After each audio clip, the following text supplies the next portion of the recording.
What is up, guys? We are back. We're actually back for a live stream, dude. What is up? It's your boy Effie with Any Action Sportscast here to go over UFC London, man. Tom Aspinall versus Marcin Tybura. We got 15 fights, man. A little bit of an impromptu live show here because I couldn't get my co-host and I to get our schedules aligned to record like how we normally do. So I was like, you know what? I'll just do a quick live stream and talk about the fights real fast. Real quick before we get into this card, there's 15 fights, so we gotta get it quick. I do have to recap how we did last week at the Fight Night Home versus Bueno Silva card. We actually snatched up 3.25 units profit. It was a good night. And then just fight went our way, man. All the favorites won. Barely any underdogs won at all. I think Silva was the only underdog in that main event that ended up cashing that night. So yeah, I'll just run through my bets real fast. We had a half unit shot on Terrence McKinney at plus 120. That was probably the worst bet I've made in quite some time. Terrence McKinney, 5 minutes of gas, and after that, he just looks terrible. That was quite hilarious. That fence grab, I will say, was kind of annoying by Nazim because the finish came right after that fence grab. But it is what it is. We shouldn't have bet on Terrence McKinney. That was definitely our worst bet of the night.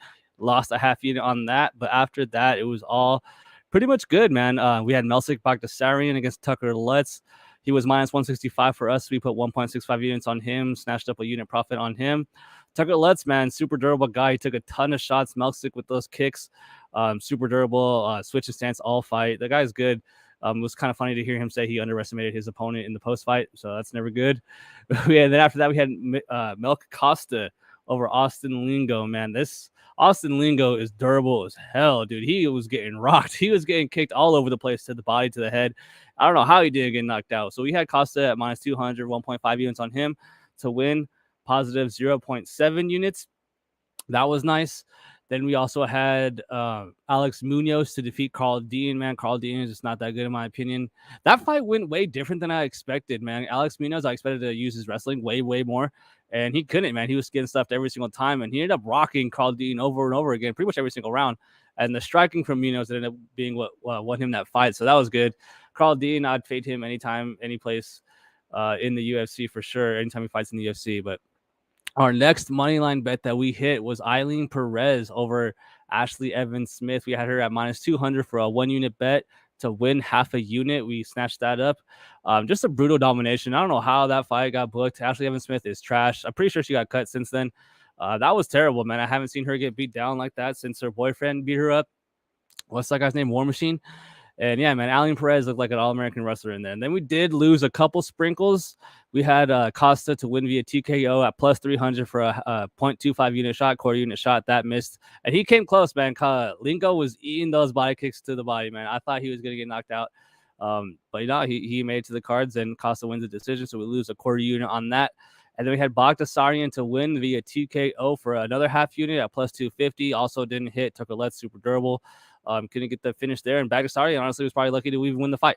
So lost a quarter unit on that. And our last prop that we did hit was Evan Elder versus Valdez over 1.5 rounds at minus 155 for 1.55 units to win one. And we won that bet, but oh my gosh, dude, Evan Elder and Valdez, both of them just getting cracked right as every single round starts. Elder almost gets finished in that first round. Valdez almost gets finished in that second round. And it goes over. I don't know how that went over, dude. That's kind of showed how that night went, man. We got super lucky. Unreal stuff. And like I said, man, positive 3.25 units on that. And it was dope, man. It was a good night. Like I said, a bunch of favorites won, so I don't expect that to happen in this card, man. This card has a bunch of fights that are lined up more toward pick'ems.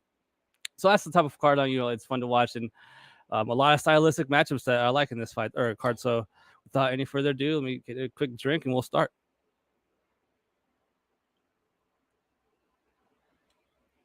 Hey, I see my boy Patrick in the comments. Dude, I'm trying to get this done before your stream starts so I can watch your stream.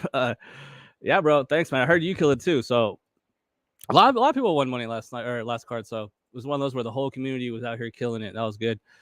Yeah, dude. So the first fight, I'll try to make this quick, guys. I like this fight, dude. Rafael Filho versus Daniel Barres, dude. A fight between a grappler and a striker, in my opinion. Daniel Barres will have a significant striking advantage, dude. I think Filho will, man, if he gets clipped, I think he's going to wear it bad, dude. Barres has really good power. He's 34 years old, so it is worrisome.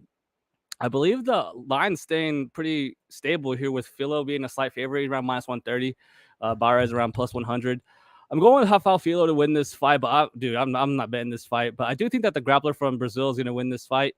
But on the feet, dude, he's got to have to be careful because Barres can crack, dude. It's funny that he lost on the Contender Series and then went to fight like 4 like dudes off the street to get 4 first-round knockouts, and then back in the UFC now. But he is out of Spain, but his camp's actually in Mexico, so it's not like he's having a short flight. He has to fly a long-ass flight over to London as well. I know Brazil's obviously super far. Filo out of Nova and Yao and them, so he's out of a good camp. 2 good guys, in my opinion, but I'm going with Filo in this fight. Oh, they're calling me. Oh, can't answer that right now. But yeah, give me Filo to win. I'm gonna go with the decision, dude. I don't think that he's gonna submit Barres, but I do think he's gonna rack up control time to win a decision. After that, a fight that I actually do have a pretty strong opinion on. Hell yeah, Patrick. Man, dude, this card, London is like in the morning for me, so I gotta go to the gym early and get those gains early because I think we're doing a fight companion for that one. But it's time. I love morning cards, dude. It's the best. Nothing like waking up and seeing people get like lit up right away. It's awesome. I love when they do South Korea, do like that part of the world because it's like really early. It's like 4 a.m. over here. But yeah, dude, Bruno Brazil versus Shauna Bannon.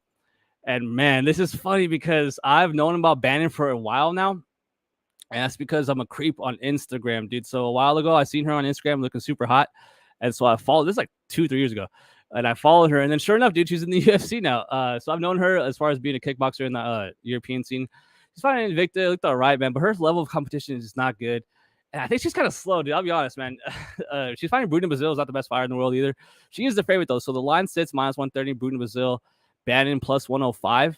And also, this line has held pretty steady. A little bit of money coming in on Bannon, but man, give me Brazil all day in this fight. I think that she's gonna smoke Bannon, dude. I'm not impressed with Shannon Bannon at all, dude. She has really good head kicks, really good kicks with the body, really good switch kick. Pretty light on her feet, can decently grapple in the clinch, reverse position and land some all right damage. But I think Bruno Brazil is just way more athletic and way more physical, way more fast. Speed advantage on the feet for Brazil. Oh man, she doesn't deal with pressure that good. In her last fight, she got absolutely rocked by Denise Gomes. But Denise Gomes good, man. She has that neck tattoo. She's a beast. Can we Bruno Brazil? I don't know how Shannon Bannon's in the UFC, guys. I don't know if you're a hater, but I'm just not impressed by this girl at all, dude. Fight number 3. Oh man, this is gonna be a banger. We have Chris Duncan versus Anal Ashmiz. Chris Duncan coming in at 10-1, sitting as a favorite at -150. This line is moving. Money's coming in on Duncan. Whereas Ashmiz, the Red Fox, undefeated 7-0, sitting at +115, +110. Gonna be a banger of a fight. I think someone's getting slept here, and I think it might be Ashmiz. Honestly, I know Duncan's very hittable. Keeps his head on the center line all fight, and we've seen him rock in the UFC plenty of times. And he's just obviously not that good in my opinion. I don't rate him very highly. I don't have enough confidence in either of the guy really to bet on him. Duncan should be able to wrestle here though. In his last fight, most recent fight against Omar Morales, he really used his grappling, which impressed me because I didn't expect him to do that at all. I know Morales isn't the best opponent, but that is good to me to see because I mean, you gotta get your check, dude. I don't care if you gotta be boring or like you're out trying to please the fans out here in London, but like you gotta get your money. So I think that Chris Duncan's gonna utilize his grappling if he does get rocked and clipped. Maybe shoot out of desperation over here on Ashmiz. Ashmiz can crack though, man. He came and knocked out Sam Patterson very brutally in his last UFC appearance, and he seems to be a good up and coming prospect out of Israel. But he's still green in my opinion, a little inexperienced. I know he's only had 7 fights compared to Duncan's 11, but I think Duncan's a better fighter. Duncan strikes me as someone that obviously utilized that wrestling in his last fight to where I think that he's improving his either fight IQ or just game planning in general. I know he's out of American Top Team now, so he's getting good reps and get people like Grant Dawson and Dustin Poirier, people like that. The 155 room at American Top Team is legit. So I expect Duncan to look better than he has been, man. Like 30 years old. There's nothing against him improving every fight. So is Ashmiz. Ashmiz is 28 years old. It's not like he's falling off a cliff either. So a fight between 2 guys trying to prove their worth. So I'm definitely staying away. I am going with Duncan to win this fight via stoppage in that second round. I think that he's going to tire out Yanal and win via ground and pound finish in that second round. Not confident, though. That's not a bet where I'm like running to the window or anything like that. Over under is nothing. I just want to watch that fight because I think it's going to be a fun fight. I'm going to try to finish this before the fights. Get through the fights. What, 28 ounces of Corona? Man, I love Corona. It's the best. So good. What up, Jenna? I got to pull up my comments because sometimes I can't see them. Let's tie. What's up, Jenna? Hell yeah. I gotta get that thing where I can share my screen, where I can put up like the fight, whatever I'm looking at. But yeah, man, we got Ketlin Vieira versus Pannie Kianzad. Money coming in on Kianzad here. Vieira sitting on minus 175. Pannie Kianzad around plus 150, and this is gonna be a close fight, man. I am gonna go with Ketlin Vieira here. It's kind of tricky though because, well, obviously I'm not betting this fight money line. I don't feel the urge to bet this. I don't feel strongly at all either side, but I do think that Kelly's gonna win a decision. I think that her shots are going to land and have more significant damage on Kanzad, who Kanzad, I think, will throw more volume clearly and probably be the better technical striker on the feet here.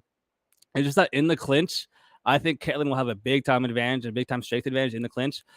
Getting dropped in the clinch or getting dropped by Lena Landsberg in her last fight is not a good look, in my opinion. And then Caitlin Vieira, she's just so low output, man. So it's tough to get behind someone on their money line when you know the other person's going to throw more. The other person's going to land more and look better on the cards and just kind of can point fight the whole time. And you're kind of just relying on that like round changing shot from Ketlin, which I do think can happen here. I just think there's a big time strength advantage here for Vieira. And like I said, in that clinch, I think that she's able to rack up minutes and push Panning to the winning track and really grab her. Maybe, who knows, utilize some trips. But I do think that Kellen's going to win this fight. A lot of travel, though. Another Brazilian having to go over to London, whereas Kinyanza is from Sweden. Not that far of a travel either. So that jet lag is a real thing, in my opinion. I am someone that does think that jet lag is real. Like every time Americans go over to Abu Dhabi, I always think about how, I wonder when they showed up. If they showed up on Tuesday, if they weigh in on Friday, that's never good, Ketlin Vieira, though, should win this fight via decision. But the volume from Kansas is going to make it interesting. But I do think that she's going to win. Not a parlay piece, not confident. Give me Ketlin Vieira to win via decision. Up next. Yes. Okay. Hold on. I got to take a sip for this because this is my first 5-unit bet of the year, guys. My first max bet is on this next fight. Okay. We have Brian Barberena, dude, versus Makhmed Muradov. Brian Barberena coming in at plus 250. Muradov now ballooning all the way around minus 300, minus 310. And I have 5 units, $200 on Makhmed Muradov in this fight. I think he's going to embarrass Brian Barberena. So they're just so, well, when I'm betting, guys, I like to look for I got to fade people. I'd rather fade someone that sucks with someone that's average than bet on someone that's good or someone that's good as well. Like, I want to look for fighters that I don't think are that good, and Brian Barberena fits that description, man. He's 34 years old on a 2-fight losing streak, going up a weight class. Like, what are we doing? He was small for 170. He's a doughy, slow 170-pound welterweight going up now to fight a dude in Makhmed Muradov, who is a very good striker. Now, if Brian Barberena was someone out here from Dagestan with cauliflower ears walking in with a dead animal on his head with a funny flag, yeah, then I would have a little bit of worry that he could out-wrestle and out-grapple Makhmed Muradov, but I don't. He's definitely going to be striking in this fight, trying to go forward, trying to be a zombie, trying to eat Makhmed Muradov shots, and I don't think that's going to happen here, guys. Brian Barberena, the only thing he will do better in this fight is throw more strikes. He's going to be walking forward because he doesn't care. This dude just puts his head out there. He wants to get ahead on points. He wants to bring the fight to you.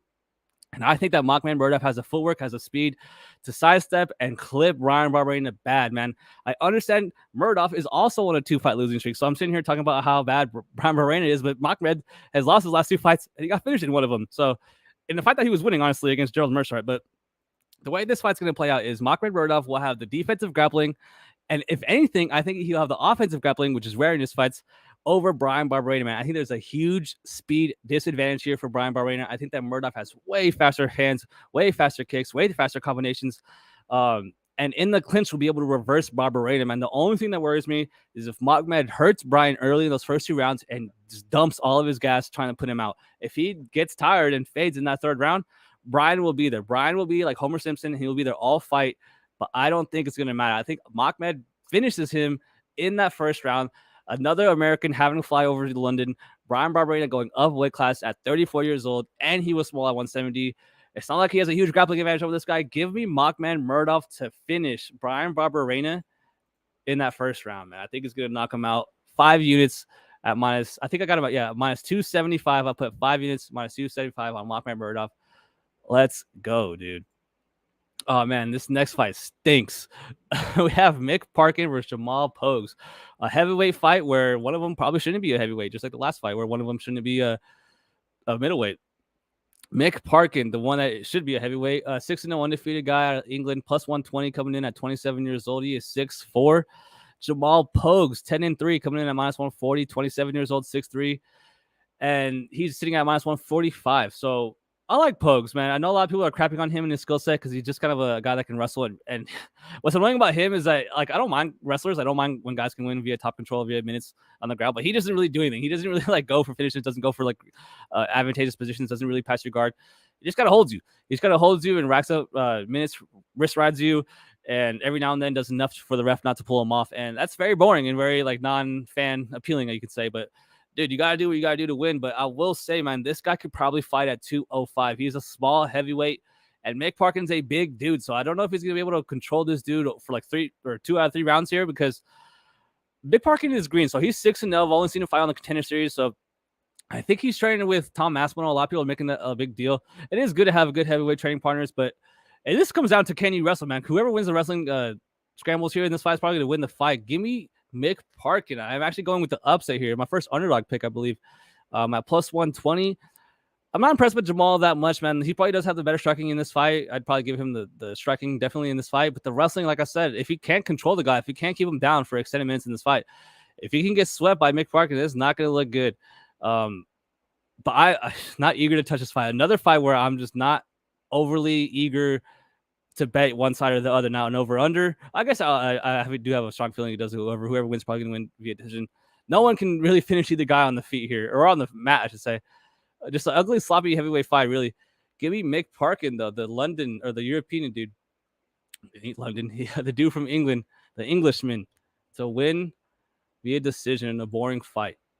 Nothing against Pogues, though, man. I feel like a lot of people are really bagging on him this week. Up next, dude. Mark Diakase, dude, versus Joel Alvarez.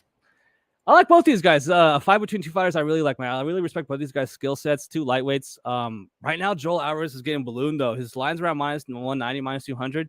Is a little bit wide. He hasn't fought in forever. Over a year now. He got fucking smoked in the last fight against Armin, but Armin's really good. I really can't really hold that against him. Mark Diakase, man.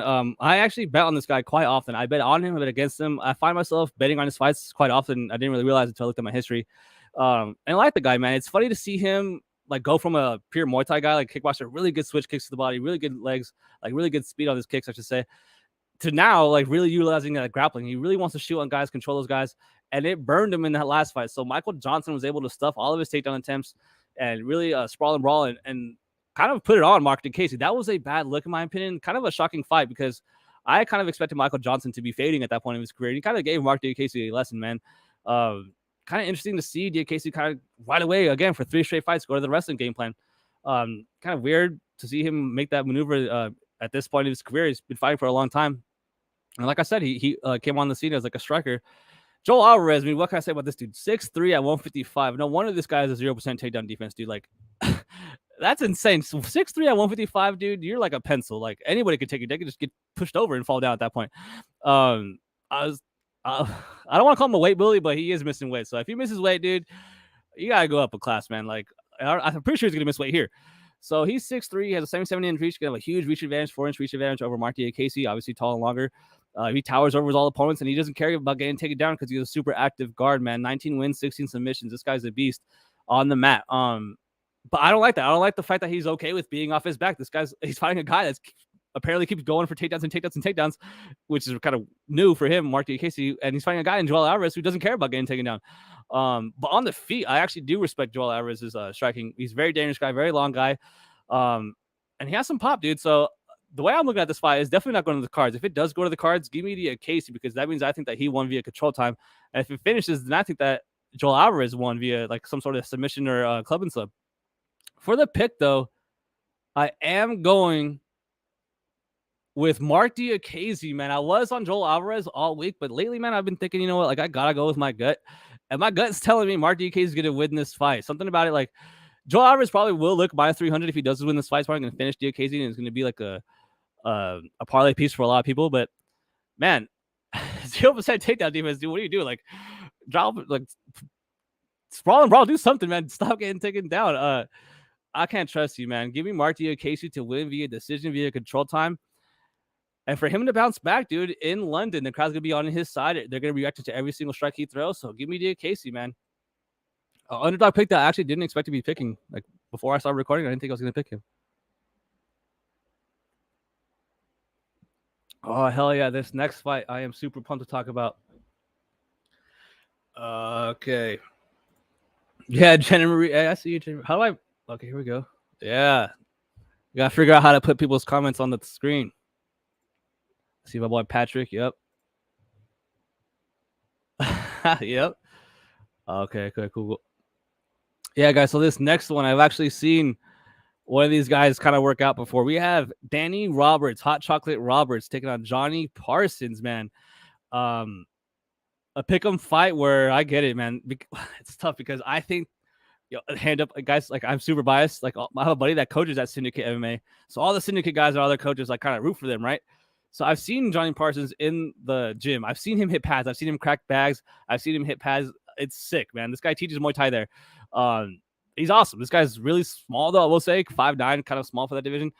Not kind of, that is small, but he can crack, dude. He's very fast switch kicks to the body, very fast kicks to the head, good question mark kicks.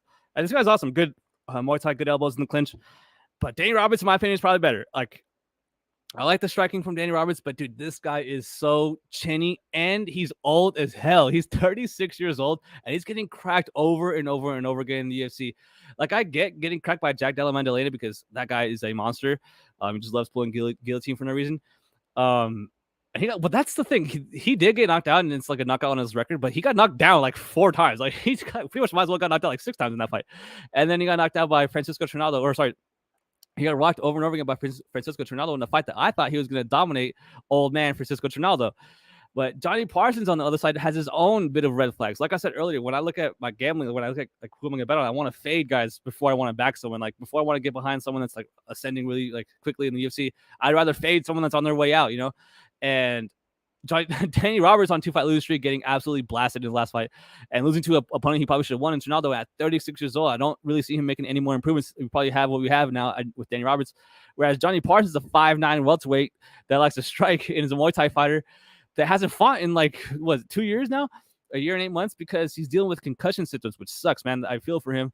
But he did win over Solomon Renfo, who, dude, I respect Solomon Renfo. He's a good fighter. Adam, if you could beat him too, shout out to Adam. But that was a good fight, but it did. So that sucks. So you see someone win on Contender Series, oh hell yeah, like I'm rooting for them. I can't wait to see their UFC debut, blah blah. And then they don't fight for a long time, right? So it kind of sucks. The momentum's kind of gone. And now he has to travel all the way to London from Vegas with Coach John Wood. And I know Joanne Calderwood was supposed to be on the next card next week, so I wonder if she's going to go out there with them now. But I don't think so, because I think that she couldn't fight because of visa issues. But I'm going with Johnny Parsons, dude. Give me Johnny Parsons, the undersized guy, to win via knockout. I have to ride with the hometown Vegas guy here. I think he's going to land that head kick, but it's just tough to back a 5'9" Muay Thai striker against a 6'1". I don't say Muay Thai striker, but just a striker in general. Give me Johnny Parsons to win via knockout. Let's go, Jenna. Yeah, she knows. Jenna knows. Make sure you follow her on Twitter. She's awesome too. Jenna's always supporting the community. It's tight. All right, I'm getting close. Gotta finish this. Oh man, another fight where I want to back a guy, but I just can't. So up next, we have a bantamweight fight between Davey Dangerous Grant and Daniel Marcos. This is going to be a banger, guys. You cannot miss this fight. I'm very excited for this fight. Davey Grant coming in. I don't know if these lines are right. Actually, I'm on Typology right now, but I don't know if the line has been moving, because I do expect a lot of people to be on Davey Grant here. The screen says plus 100 for Davey Grant, Daniel Marcos minus 120. I think Davey Grant's going to win this fight. I think that he's a better fighter. I think that he's fought higher level competition. And I think that he looks good, man. He can make fights that are close, a dog fight. Whereas Daniel Marcos has been kind of having his way with everybody. 14-0, undefeated prospect. Very good striker, dude. This guy is slick. This guy is very good footwork, very good counterpunch. He can pull counter anyone. He can pull you in. Very good distance management here. The grappling's all right. I mean, not terrible for sure. 30 years old, man. 7-year age gap here. So Davey Grant, the only thing that I do not like is that he's 37 years old, man. That's tough to back at bantamweight. It's tough because I do think that he's better, man. 2 years ago, I would be all over Davey Grant. Even a year ago, I'd be all over Davey Grant here. I think I might have to be all over Davey Grant here right now. So give me Davey Grant via, I'm going to go hard fight decision, man. It's just Daniel Marcos This is a big step up in competition. Like that's what it really is down to. Like so, Simon Oliveira finishing him, that's good. But like Davey Grant's given people like Adrian Yanez close fights. He's given people like Chito Vera close fights. Like it's just a different level in my opinion. And he's good everywhere. Davey Grant's good. Offensive striking, defensive striking, good defensively. His defensive grappling is good. His off his back he's good. Offensively he's good. In the clinch he's good. Man, it's gonna be a tough test for Daniel Marcos. Though, give me Davey Grant to win as an underdog if he still is an underdog via decision. Let's go, Davey Grant. Yes, yep. I mean, because it's tough, right? Like, oh man, I got to pull it up my thing. It's tough because like I definitely think that Davey's better. Like it's just the guys you would think in a year from now you would think, oh, who won that fight? Like, oh, of course Marcos won. He's like undefeated still, like blah blah blah. But nope, sometimes you gotta lose as a prospect. And this one, so I have 5 units on my max bet earlier that I mentioned on Mockman Murdoff. So I gotta be very careful for like how I bet the rest of the card, right? And this is a fight where I do think I'm gonna get to the line, the betting window, I should say. Lerone Murphy versus Josh Coulibaugh, man. Lerone Murphy undefeated, 12-0-1. Probably should have lost his last fight. Josh Coulibaugh, 11-1-1. Very good prospect. Always coming in as an underdog, and his cash as an underdog in his last 2 fights. This line is getting steamed a little bit the other way. A lot of money coming in on Josh Coulibaugh, the underdog, and I get it. Lerone Murphy, minus 150 right now. Coulibaugh, plus 120. 32 years old for Murphy, 29 years old for Coulibaugh. 5'9" to 5'10". Both guys, 73-inch reach. Give me Lerone Murphy to win this fight, all right? So this is the first time in the UFC where Lerone Murphy won't have to worry about getting taken down, getting exposed in that area. So he's been taken down multiple times, pretty much by everybody in the UFC. This guy's a very quick striker. I like Lerone Murphy. Like Bill Burr says, he's got that quick twitch, And Josh Coulibaugh, I'll be honest, man, he was getting lit up in his last fight against Melsik Bagdasaryan. And this has been happening recently in the UFC. So they've been booking people where like their opponents are on the next card that follows next week. So like you can do tape for like 2 fights in one fight, I guess. And I was watching Melsik fight Coulibaugh for Melsik's fight recently. And I was like, dang, Coulibaugh is getting lit up. Like 2 punches in, his nose is bleeding. And then he catches Melsik on a kick and then dude just jumps on him. He's very fast to get that rear naked choke. So, respect to him, I thought he was losing that round or that first round in the first minute of that second round.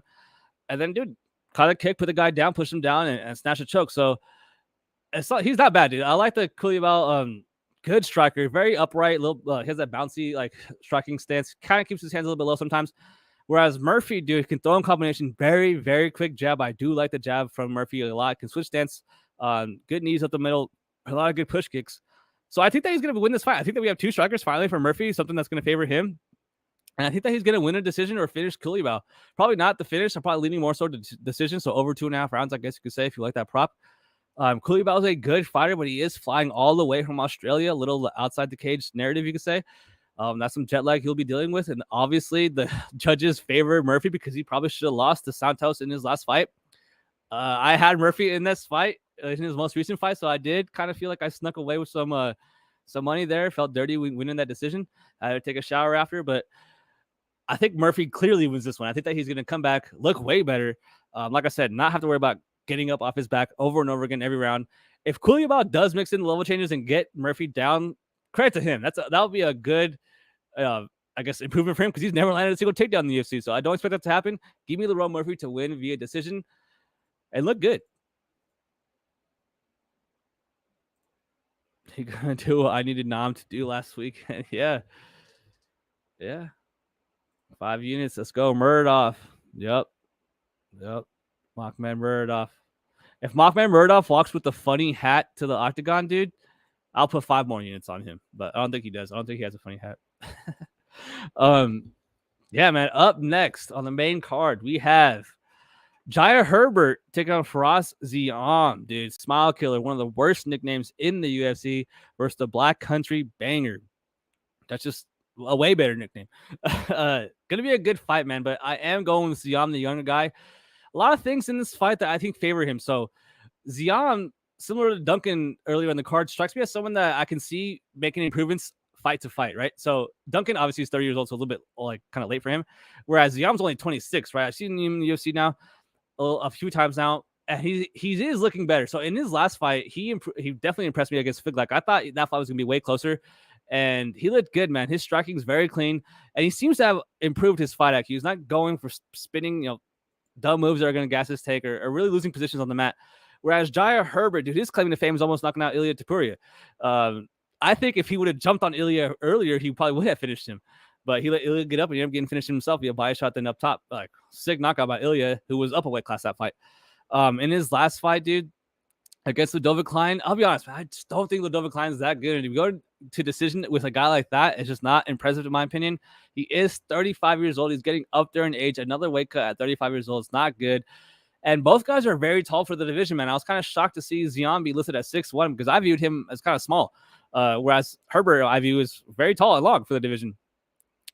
I think the striking is going to go to Xian. The grappling definitely goes to Xian.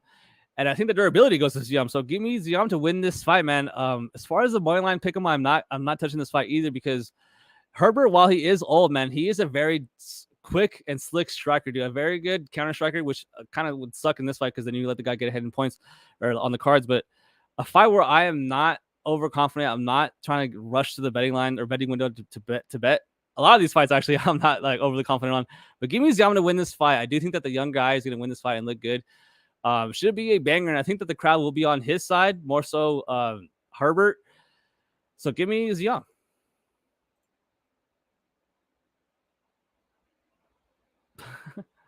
Man, Ludovic Klein, I always bet on him. Yeah, I just never liked it, man, because you just can't really pull away on fights. Like neither can a few of these guys on this card. It's like I want guys that can in a 50-50 fight end up pulling away late, whether it be like accumulation of strikes or like control time, you know. But yeah, two mid guys, I guess you could say in that last fight.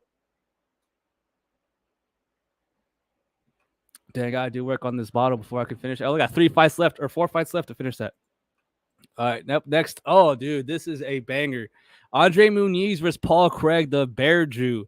Paul Craig going down to 185. So this is a huge step down in weight class. So 205 down to 185 for Paul Craig. So it's kind of weird because, like, is he going to be chinny, right? Like a lot of guys that go down, they have like less water in their brain. Like it's really bad for your body. Like you'll pretty much kill yourself making weight. And they don't rehydrate fast enough. And then like the smallest jab puts them down, looking like Dominic Reyes. Or you can make weight safely and probably could have made it the whole time, just didn't want to diet, and then comes out with a huge strength advantage. Like he puts on weight, like way more after the weight cut. So it's like one or the other. Which one's going to happen? I think that it's going to be way chinnier. I think that it's going to be a bad move to go down here.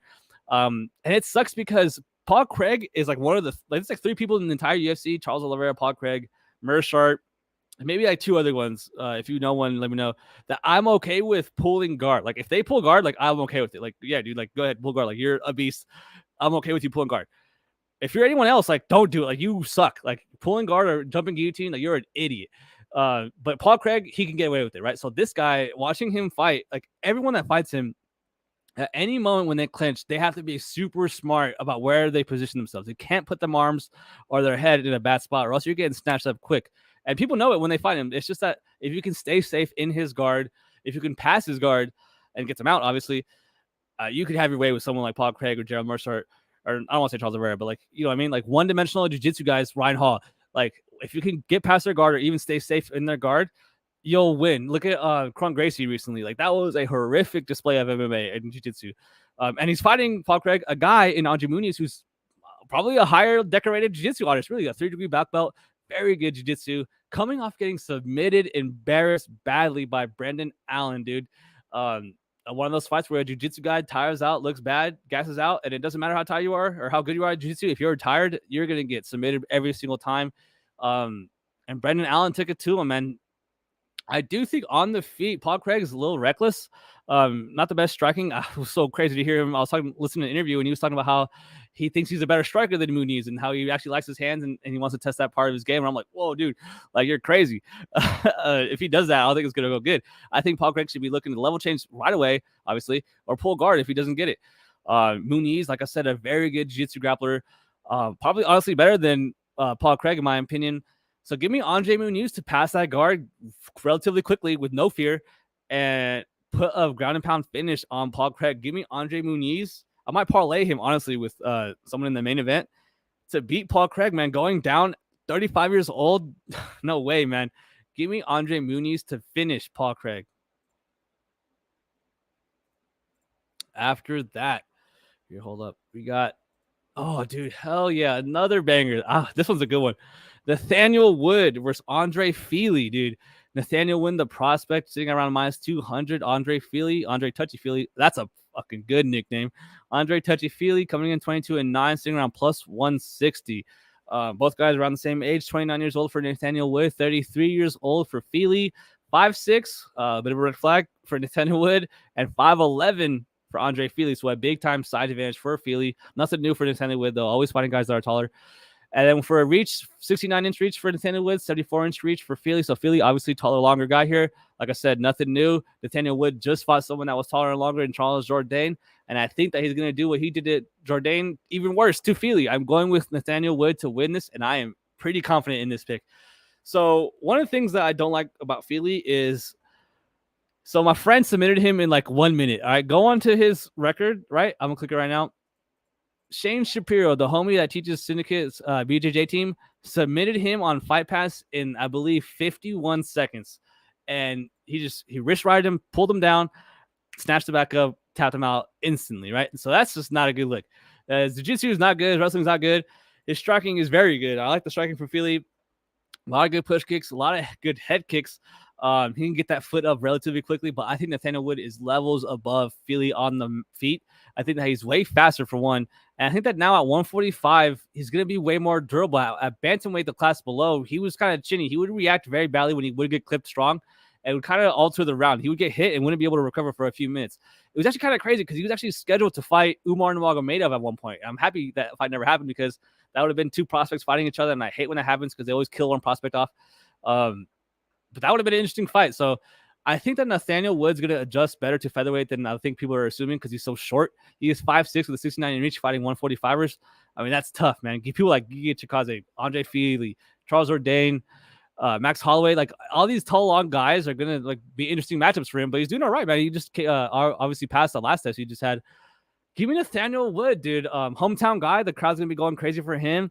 And I actually think that he get a finish here against Charles Jourdain. He was getting so many inside trips in the clinch, and I think that he's going to be able to do the same thing to Feely here. I think that Feely is not the best guy as far as where his awareness is with his wrists in the clinch, and I think that Nathaniel Wood could take advantage of that big time. I think that he's going to be getting those inside trips to the Muay Thai plum and the Muay Thai plums, and just rack up a decision or finish Andre Feely late. I'm pretty confident that Nathaniel Wood wins this fight. Up next, hold on, I gotta take a.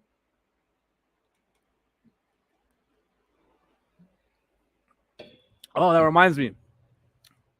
Yeah, guys, I'm rocking some merch from a podcast that I won a contest on the Line podcast. Make sure you check them out. Those dudes are awesome. They have a super funny style of breaking down UFC cards. They'll do like Dana White privilege of the night. Like, who has Dana White privilege on this card, you know? Or like loser goes to Bellator. Like, who's losing and then going to Bellator on this card. Like, stuff like that. It's super funny. On the Line podcast. And I like it because we're Any Action Sportscast, so we definitely bet on all sports. And they have like their logos, like all the sports. It's pretty dope. Like, and I love UFC. I love MMA. It's probably my favorite, but like, I love sports in general. I'm always watching all sports. I'll bet on soccer. I don't care. I'll bet on tennis. I love sports.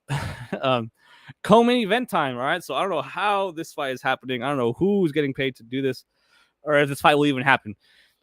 Molly McCann's probably gonna get 30% of Storyenko's purse, like regardless, because she's gonna miss weight. So we have Molly Meatball McCann co-main event in the UFC against Julia Stoliarenko, dude. Absolutely wild, kind of crazy, but yeah, it's happening. So Julia Stoliarenko, for one, this fight is happening at flyweight 125, and she can't make 135, guys. She's fainting on the scales. She's missing weight over and over again at 135, 140.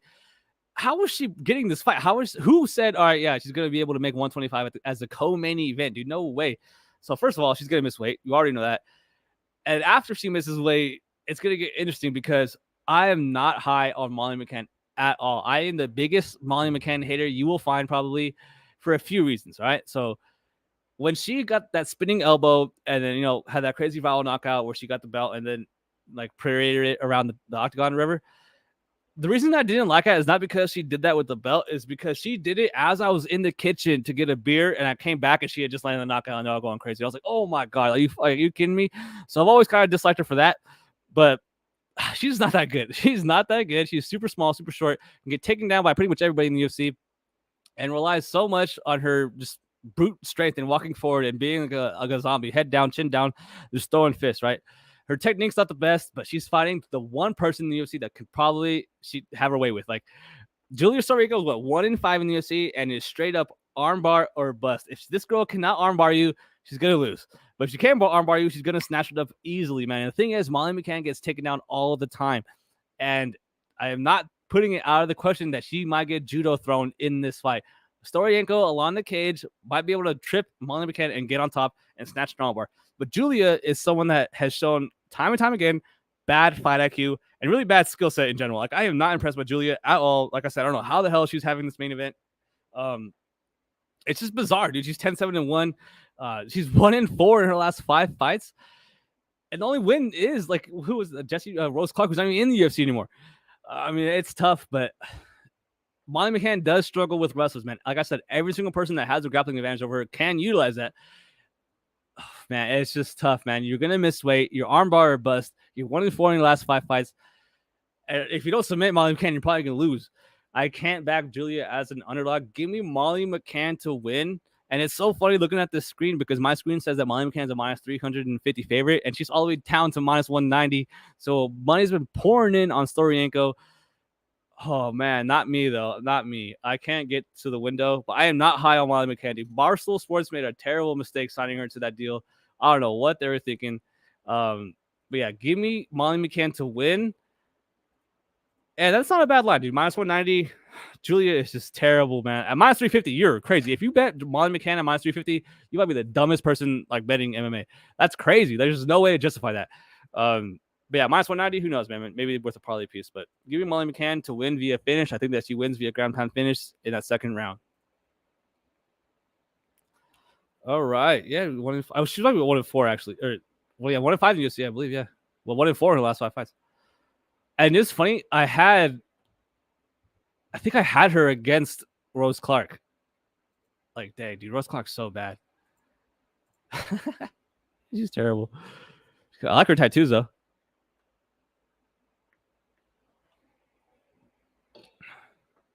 Yeah, exactly. If Molly doesn't smash her, I'll be shocked. And I over her currently. It'll probably mean I love her. But yeah, I mean, this is the give me a win, please spot of all time. Like the UFC is like, please God, let Molly McCann win against the one chick she could probably win against. Well, I shouldn't say like that. She's not that bad. But yeah, give me Molly McCann. In the main event, though, oh yes, let's go. Tommy Aspinall versus Marcin Tybura. And I've always disliked Marcin Tybura ever since he exposed Alexander Romanov in Salt Lake City. Because I was at that fight and I had money on Romanov, and he was getting suplexed in that first round, then came back strong late. And I was like, damn you, Marcin Tybura, I hate you. But he's a good fighter, man. But I will say, this is Tom Aspinall's show. This is Tom Aspinall's card. This is his event. This is all about showcasing Tom Aspinall. This is going to be happening around, what, noon, my time, 3 o'clock East Coast time, middle of the day for pretty much the whole country. Everyone's going to be getting exposed to Tom Aspinall this week, and it's going to be awesome, dude. This guy is a stud, 12-3, and he's coming off a freak injury against Curtis Blades, which was the proper step. If he would have won that fight, he would have been knocking on the doorstep for a title fight.